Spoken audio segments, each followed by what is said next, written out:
Happy Sunday, everyone. I'm here for our Good News reading, Good News Bible, for Sunday.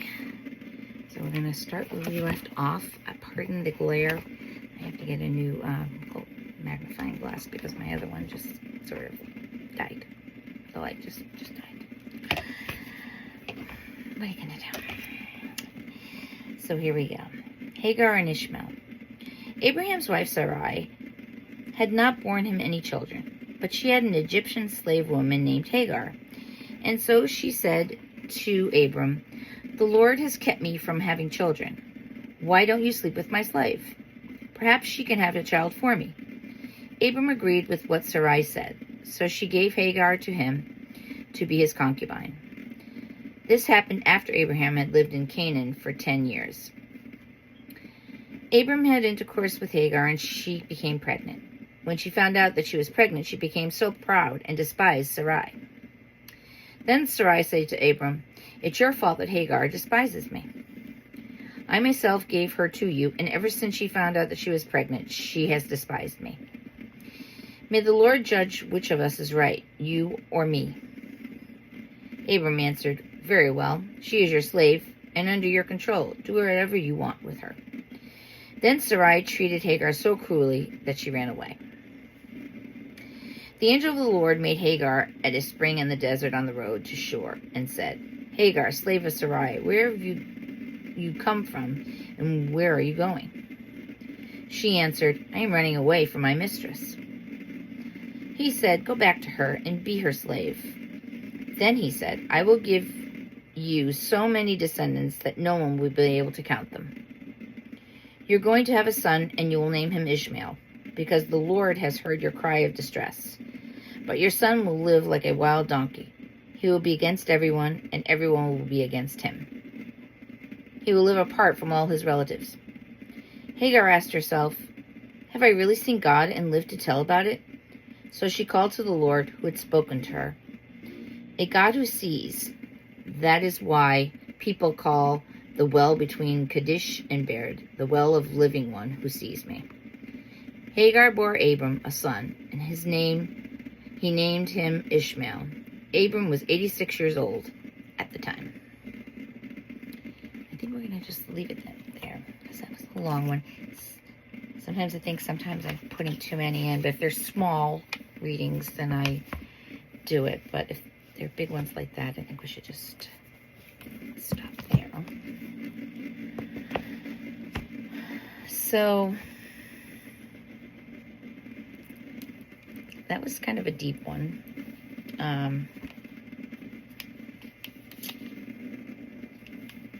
You don't think about those kind of things transpiring at those times, but I guess they did. I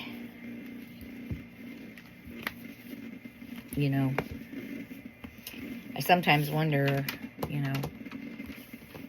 when God makes a plan for us, is that the plan we're to keep? Where she wasn't able to have children. And there are a lot of women today who can't have children for whatever reason. There are a lot of women there's a lot of people that can't do anything, not only women, men and women, for whatever reason. And I don't know, I sometimes question, are we supposed to try to overstep what God has planned for us or not? And I don't know that there's an answer to that question. I sometimes wonder, there's so many things out there today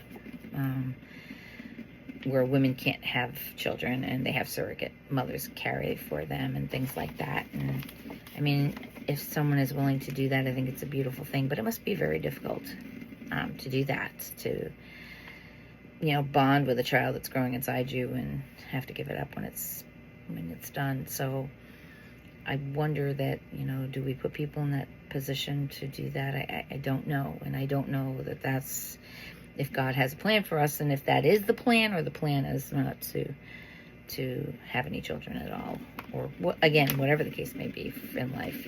Maybe somebody can't walk, or they can't see, or whatever the case is. So there's a lot of decisions in life that we have to make, and I guess that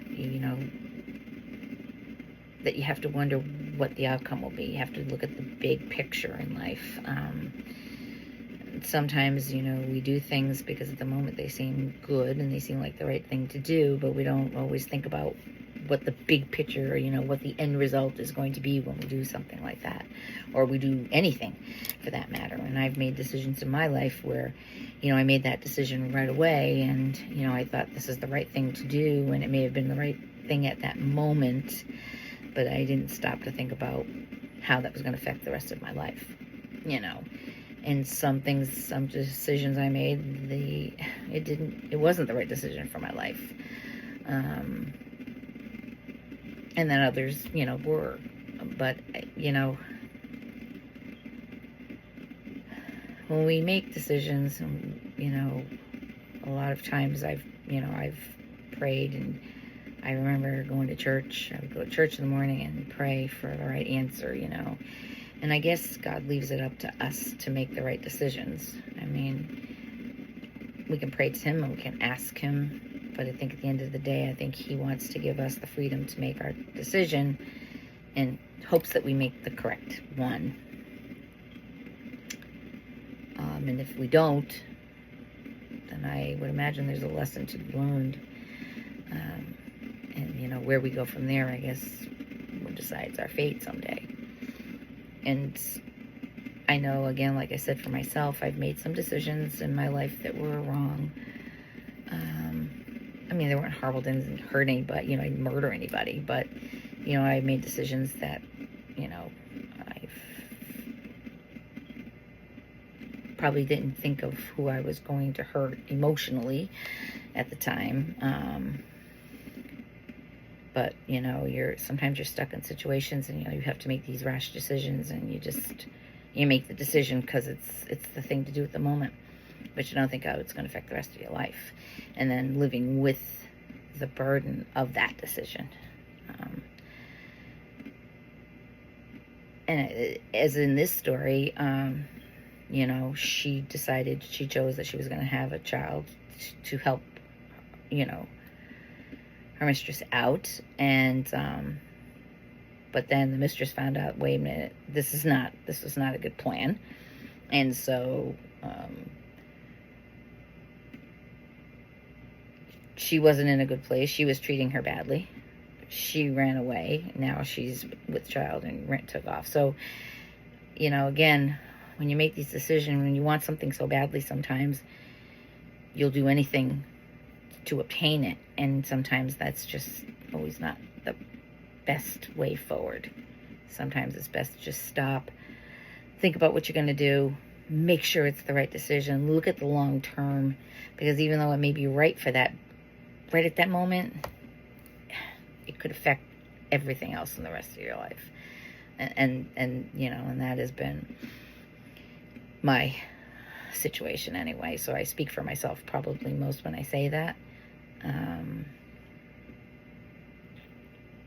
Life is hard, and as I get older now, I realize that you have to stop and think about everything before you make any big decision, in your life. And it may mean that your decision may mean that you're going to be without this thing that you want so badly, but it might be the right decision for the grand scheme of things in your life.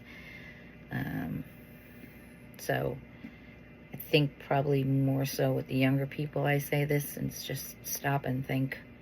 Make sure whatever decision you make in life, you're going to be able to live with the end result, because sometimes the end results can leave you with a lifetime of guilt and wishing you hadn't done something.